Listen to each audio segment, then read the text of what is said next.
Assalamualaikum warahmatullahi wabarakatuh. Selamat pagi anak-anakku kelas 5. Bagaimana kabar kalian hari ini? Semoga kita selalu dalam lindungan Allah Subhanahu wa taala. Sebelum kita belajar pada pagi hari ini, marilah kita membaca doa sebelum belajar. Dimulai dari ta'awud. A'udzu billahi minasyaitonir rajim. Bismillahirrahmanirrahim. Raditu billahi rabba wa bil islami dina wa bi Muhammadin nabiyyan wa rasula. Rabbi zidni ilma warzuqni fahma. Amin. Sebelum kita memasuki materi pelajaran, Budita ingin bertanya, apakah hari ini anak-anak sudah membantu orang tua beribadah dan berdoa? Ya, hebat sekali bagi yang sudah melaksanakan. Bagi yang belum, silakan anak-anak melakukan sikap terpuji tersebut karena akan mendatangkan pahala dan ridho dari Allah Subhanahu wa taala. Dan tetap semangat belajar di rumah ya. Di hari Kamis ini bersama Budita kita akan belajar tentang kisah keteladanan Nabi Ilyas alaihi salam. Adapun tujuan pembelajaran kita hari ini yaitu yang pertama mengetahui kisah keteladanan Nabi Ilyas alaihi salam dan yang kedua menceritakan kisah keteladanan Nabi Ilyas alaihi salam. Diikuti dengan baik ya anak-anak. Nabi Ilyas alaihi salam adalah keturunan keempat dari Nabi Harun alaihi salam. Beliau diutus oleh Allah Subhanahu wa taala kepada kaum Bani Israel setelah meninggalnya Nabi Sulaiman alaihi salam. Bismillahirrahmanirrahim. Dan sesungguhnya Ilyas benar-benar termasuk salah seorang rasul dari rasul-rasul. Quran surat As-Saffat ayat 123.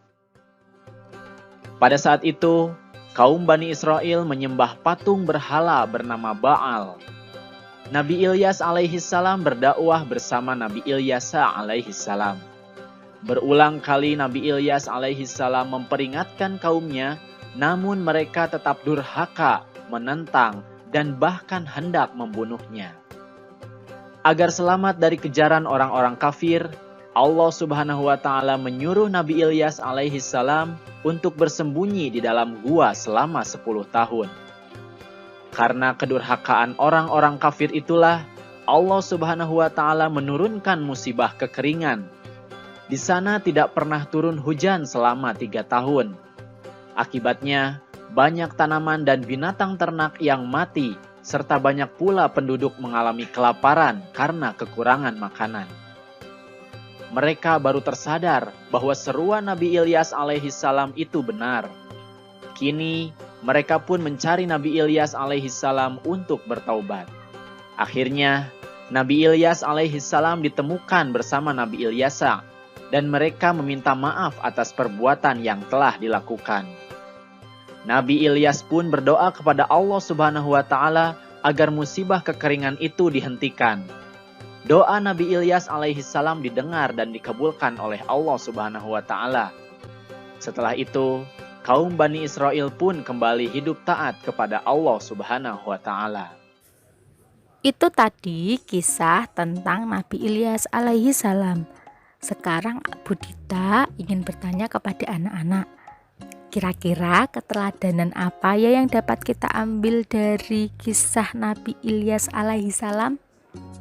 Ya, hebat. Yang pertama, kita harus senantiasa bersabar, seperti yang dicontohkan oleh Nabi Ilyas yang selalu bersabar dalam menghadapi umatnya yang durhaka dan tidak pernah berhenti mengajak kepada kebaikan. Dan yang kedua, kita harus senantiasa berdoa, seperti yang dicontohkan oleh Nabi Ilyas yang selalu berdoa untuk keselamatan umatnya.